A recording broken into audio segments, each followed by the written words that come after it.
Hello everybody, Average Gamer here, and welcome to the third part of our roadmap series. First one in the episode, we looked at January, then we looked at February, and now obviously we're looking at the quote-unquote look ahead. So in this episode, pretty much we're looking at March, April, maybe May. I'm not 100% sure, but definitely March, April, May is pretty much what we're going to be looking at and what's planned for the next little bit, and kind of teases. So the first things first. So assault mode, right? We all know assault mode's been being reworked and revamped and tweaked and modified to more of a two actual bases with, destructible environments with, walls around the base and, radar stations and all sorts of like an actual base, turrets, you name it. And, well, They've kind of offset that now. So assault mode is going to stay assault mode, meaning there's going to be two bases just with that little mobile base, and that's it. That's going to be assault. The new mode, where there's two bases with the destructible bases themselves, with the destructible walls and all that stuff, to get in, is now going to be called incursion mode. With the revamping and the changing and the tweaking of it now, they have to push it back from March to April, which in my eyes is no big deal. Since they're now turning into a mode all on its own, I'm actually kind of happy about that. I'm happy that they're going to take an extra month to polish it. As long as that month goes to polishing it, making it that much better, right? I'm always the one person that has no problem with a game being pushed back, a release being pushed back, a patch being pushed back, if that means better polish. So I'm really going to hope for that. Fingers crossed. They also said, though, the game might not work exactly how the video was, which makes sense, right? I mean, things change as time goes on. I'm still hoping for the destructible environment. The walls around the base can be destroyed. I'm really looking forward to that. Faction play events and reward updates for the next couple months are going to be getting changed as well. They're going to integrate faction play events into faction play itself. So back in the day, right, things like 2Kid were done, where it was over a week. Everyone fought over one planet, blah blah blah blah blah. You got rewards and even a mech possibly, depending on what was going on during whatever event it was. It was fun. It was good. A couple things that I really enjoyed about that was the fact that it was all over one planet, so pretty much you just went in, clicked, and fought. Now, basically, since it's clan versus inner sphere, some of the events are going to be certain factions versus other factions, which are going to be now included in fighting in the faction play option here, which is pretty good. I think they're going to have like an event option over here somewhere from the sounds of it. And they're also going to be including some reward changes and updates, apparently. Some faction play loyalist specific events. So events that are specific to loyalists, mercenaries, lone wolves, you name it. There's going to be actual specific things for each of the different groups, which is pretty good. Couple things that I'm looking forward to is the community-related events are going to be included in this as well, which I'm looking forward to. The fact that there's going to be possibly integrated event system built into faction play, from what I'm thinking. I'm hoping, at least. I'm looking forward to that. If they have some sort of built-in feature where there's a little events button, you can click it, and it gives you what the current event is, like, or even a community goal. Back in the day, I think it was during beta 1 for faction play. Every now and then you get a little. You have to watch Twitter, and you'd have to watch the forums and the website, and every now and then, all of a sudden, it would say, "Hey, guys, if the following faction could take the following planet, then everyone from that faction gets the following." They were called the Comstar Intercept programs or something like that. Or basically be like, hey, this weekend, let me bring over the Free Razzlehag Republic here. FR transmission. Here we go. Sender to subject. Core initiative starts September 8th. Wow, this is old. 2015. Ends September 9th, 3 p.m. 2015. FR must take Hermiger from Clan Jade Falcon before the above deadline. Reward conditions. If Hermiger is under FR control at any point after the above deadline, Clan Jade Falcon will forfeit New Oslo to the FRR. And participation for one victory in the Hermiger while aligned with the FRR during the initiative, you'll receive a one-time reward of 4 million C-bills.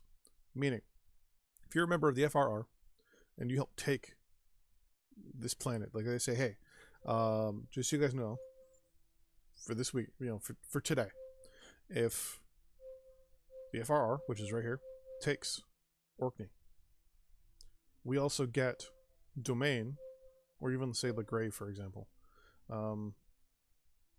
or even this, we take Benfield, we get all these planets here, plus, because we would cut them off, right? We would get these planets plus 4 million C-bills just for being in one match. Now, that's not 4 million per match. It's just as long as you were into one fight and the FRR took it, you get to take that one. I'm kind of looking forward to that. So even if it's like this, if the FRR takes Ardos, we also get Mule. Now, it also works the other way, right? So if, say, Clan Ghost Bear takes, I don't know, Carson, they also get Kobe. Works that way, right?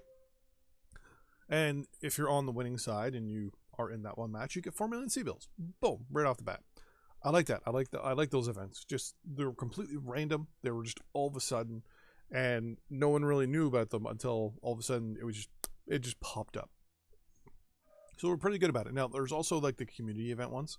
Like there's Operation Great Dane or something like that. That was recently done by just the community itself. So there weren't actual really rewards, but if there's a community event going on, they're going to try to kind of implement it into the game as well, which is pretty good. They'll also be doing changes to the chat system as well, which is something I'm looking forward to. They're going to be doing updates on the spectator tool. Mech IK, and no, that's not instant kill. That's mech inverse kinematics.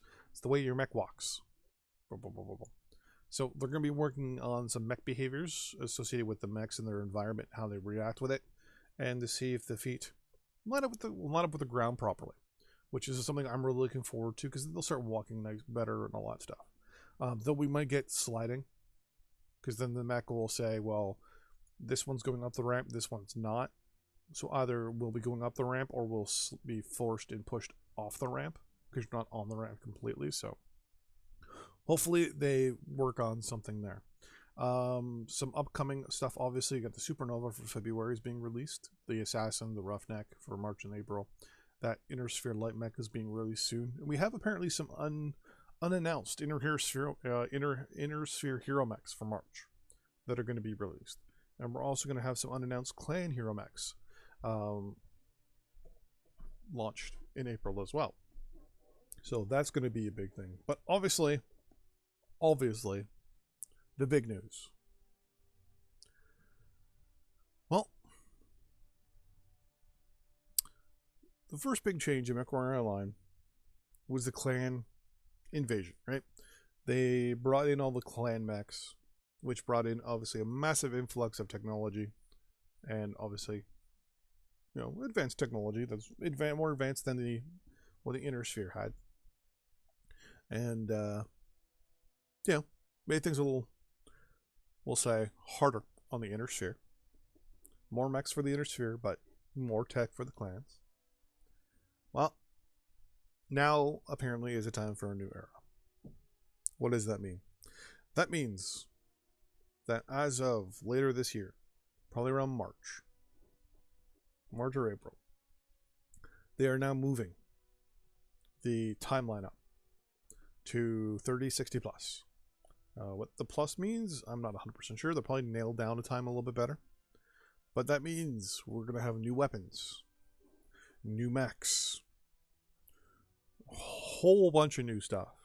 And with the timeline advancing, that means a lot of things are going to advance. We're going to have a new array of weapons, equipment. Whether certain mechs are going to only be allowed to take certain things, that's going to be questionable.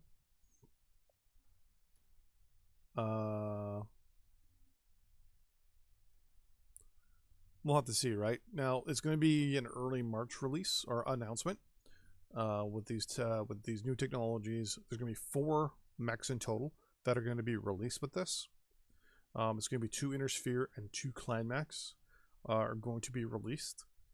We'll have to see just exactly how these react, and if certain weapons can be back-ended, or if there's some sort of thing you have to do where you have to upgrade the old mech to be able to carry up one of the new weapons, possibly. We'll have to try and figure that out, right? Like we've already seen now, Mask, for example. Mask can only be put on certain mechs that can take it. We've seen now with the clan non-Omni mechs, like the Origins mechs and the Kodiak, that they're kind of hindering the clan tech a little bit more there, right? So you can see that things are starting to blur a little bit as time goes on. We're probably going to see some advancement, obviously, in Inner Sphere weaponry. One of the things you got to realize is what Inner Sphere weaponry does get significantly more powerful in the future, while clan tech kind of stays even. Now, obviously, there's the odd thing that it's better here and there, but just to be on the understanding side is the Inner Sphere will be getting weapons that are more powerful, meaning this is going to also help balance the game out a little bit as well, is expanding the timeline, because in this part of the timeline, the clans have all the advantages. With the advancement of the timeline, the Inner Sphere pretty much should be catching up. Now, that doesn't mean all the weapons we have now are going to be just automatically upgraded and up to the next level. That means we're going to get more weapons that actually coincide with that. Basically, a lot of captured clan tech gets researched and back engineered, basically. So that's something I'm really looking forward to. They also do mention that faction play, in its current layout, they're going to evaluate what impacts the timeline will have on that. And they're going to try to figure that out from there. Because what's going to happen is if you go too far, certain factions don't exist, like Ghost Bear and the FRR don't exist. There is the Razzlehag Dominion at that point. That's a clan/Inner Sphere faction. It's basically a clan-run faction, but because they thought the FR was very honorable in the way they thought and reacted and did all that stuff and basically fought them, that they decided to keep everything pretty much intact, basically. And they let the soldiers stay and fight and be part of the government and be citizens still. And they actually integrated clan and Inner Sphere concepts, or we'll say FRR and Ghost Bear concepts. Like the two factions basically melded together to create the Razzlehag Dominion. So, and if I'm not mistaken, Smoke Jaguar also gets wiped the fuck out. Like, wiped the fuck out. But yeah, so lots of changes coming up in the future. Obviously, my biggest thing is the skill tree change and the increase in the timeline of 3060 plus era, which means we're probably going to get options later on to when doing certain matches to do 3055 or 3060. There you go. Anyways, thanks for watching. See you guys next time. Bye bye.